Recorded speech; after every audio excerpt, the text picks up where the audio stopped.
Find the probability of z occurring in the indicated region of the standard normal distribution.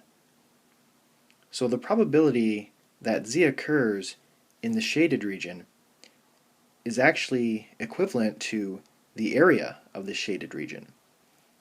And that's really what we've been calculating in this section. So our process is actually the same.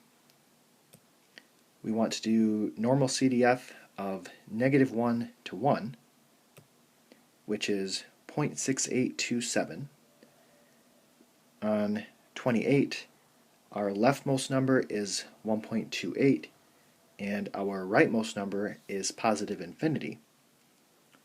So we want to type that into the normal CDF, and our answer is 0.1003. And then on 29, our leftmost number is negative infinity, and our rightmost number is 1.96. So type that into the normal CDF, and it's equal to 0.9750. So these are areas, but they also represent probabilities. The probability that z occurs in that shaded region.